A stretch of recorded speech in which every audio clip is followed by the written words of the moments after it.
WJLA 24/7 News. On your side at 10. Starts now. Good evening and thank you for joining us on this 4th of July that has been thrown for a massive loop as severe weather moved in and forced everyone to evacuate the National Mall. I'm Scott Thuman. I'm Michelle Marsh. The severe weather and lightning caused a chaotic evacuation, but in the past hour, President Trump posting on social media that the show will go on and crowds are now trying to get back onto the mall. Yeah, Trump posting in part that storms bring luck to whatever the occasion. They also make events a little bit more exciting. We will wait it out. I don't care if it is 2 o'clock in the morning. Now, thousands of people on the National Mall were ordered to seek shelter because of those severe thunderstorms. Take a look at your screen here. These are time lapses that show people leaving the celebrations, in some cases reluctantly and angrily. The massive crowd was forced to find shelter immediately. This is what they heard. Take a listen.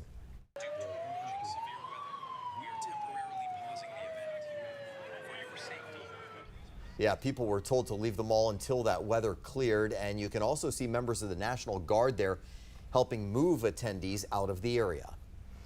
And those storms have mostly at this point moved out of the D.C. area, so that's why we're seeing the folks make their way back in. Our 4th of July team coverage continues tonight, and we've got crews all over the district as we track everything from canceled events to traffic outside. We begin with those evacuations, though, on the National Mall. Yeah, our Josh Chapin was there when people were told that they needed to get off the mall and get under cover. Josh, you experienced it all. What was that like?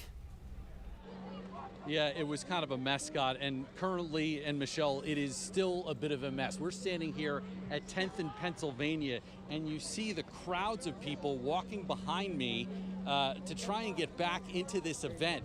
The initial entry point was at 14th and Constitution. Now we've been told to go to 7th and Constitution, so there's still no clear direction at this point as to how people are going to get back in time.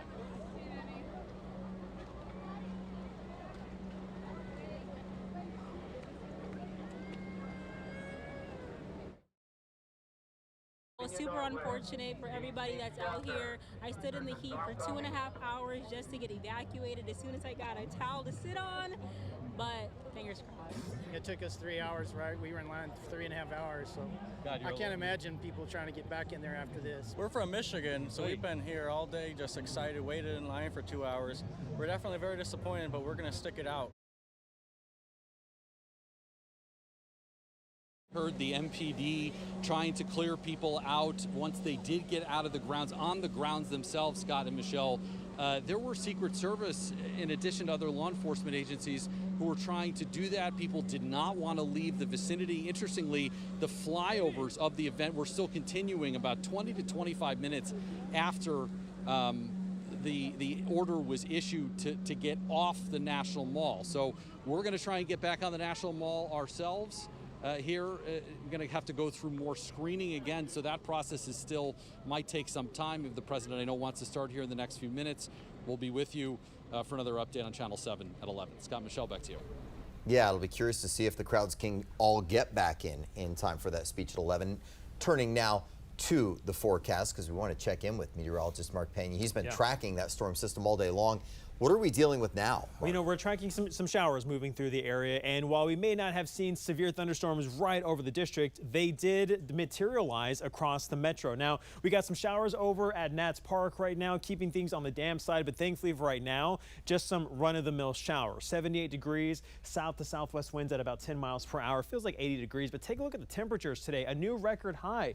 103 actually. Now that beats the old record on the 4th of July of 100 degrees. So I got to update this graphic here, but the hottest 4th of July ever on record here in Washington, D.C.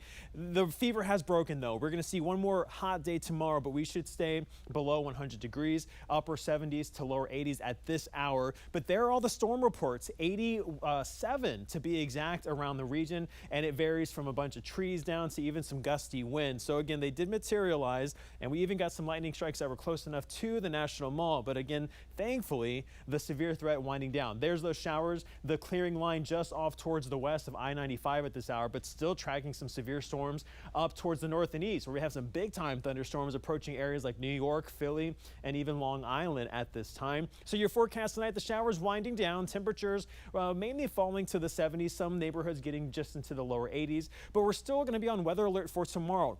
Again, we're staying below 100 degrees, but still a hot afternoon that will give way to another round of some showers and even some thunderstorms. Some of those could be on the strong to severe side.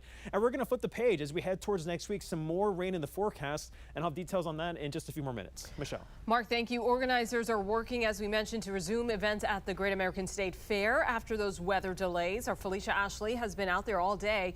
She was evacuated from the fair. Felicia, we know the National Mall is reopening. Does that include the fairgrounds?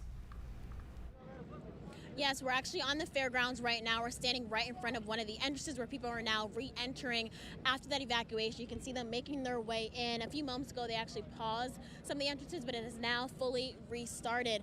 Now, we were here when the evacuation first started, and I'll tell you, people were not leaving. They were taking seats. They were reluctant to give up some of the spaces that they took claim to.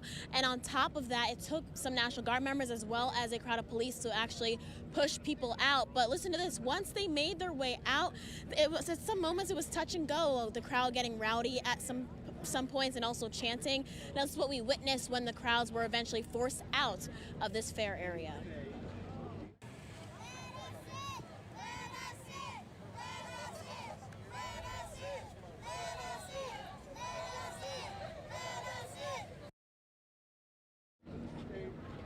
They eventually were let back in just actually around 9:45, the same time that the president essentially ordered for this to restart. And you see all of the people still making their way in. We're seeing a lot of people run to either end of the mall to try to reclaim their spots. A lot of people trying to get in place to at least hear the president's speech, but then of course stay for the fireworks as well. And we'll continue to be out here, bring you all the latest details. But for now, reporting live near the National Mall, Felicia Ashley, 7 News. We've seen massive crowds throughout the day, especially on Metro. Take a look at your screen here. Our crews capturing this video earlier today at the Smithsonian Station. Travel numbers have been a big part of this celebration. Our Tom Rousey is live for us at that same Smithsonian Station. Looks like a lot of people behind you. Tom, I know you've covered a number of 4th of July fireworks events here in D.C. How does it compare to what you're seeing today? This one's definitely different in so many ways than any before. The times the stations have been busy have been different because the fireworks are different. Now, we mentioned this weather that's moving through. If you look over here, you'll see a lot of folks sitting on the ground, standing around. The Smithsonian Station here was used as a shelter from the storms. Now, Metro Transit Police just went through and told everybody, hey, the National Mall is open. However, a lot of people are hesitant to go up the escalators in the distance and go into the rain, so they are waiting here a little bit longer. Here is video we took. These folks have been sheltering here for quite some time now, since the storms first rolled through, and the Smithsonian Station has been very, very, very crowded at times. A lot of people coming out for America 250. It was especially crowded earlier this evening after they first opened the mall up. And now it's getting crowded again as people are returning after the weather here. Now, I talked to one family from North Carolina. They say they waited a long time to get into the Great American State Fair, only to have to leave pretty quickly. Been there for just an hour and a half or so, and the announcement came to evacuate. Didn't look like most people were going to respond to that order initially, but eventually people sort of cleared out. We've been sort of sheltering in place down here since then. We're very disappointed when we were told to evacuate because, again, we hadn't been there that long. We made a special trip to celebrate America's 250th birthday. We're up from North Carolina and, really wanted to take it all in, including the events later tonight. All right, they and their kids really hoping to get in the fireworks tonight. By the way, you see these gates are open here starting around 5 p.m. Metro threw them open, and it's fare free to ride for the rest of the night. That said, it's going to be a pretty late night. We're going to stay with Metro because depending on how late these fireworks go, they're supposed to shut down at 2 a.m., but is that going to be late enough? At this point, it looks like it will, but we don't know 100% for sure. But again, this is the exit over here in the distance. You see some folks getting on those escalators, but a lot of people, again, hesitant to do that because of the weather out there. But the National Mall, we were told in here, is back open. That said, a lot of folks still sheltering here. Reporting live inside the Smithsonian Station, I'm Tom Rousey, 7 News.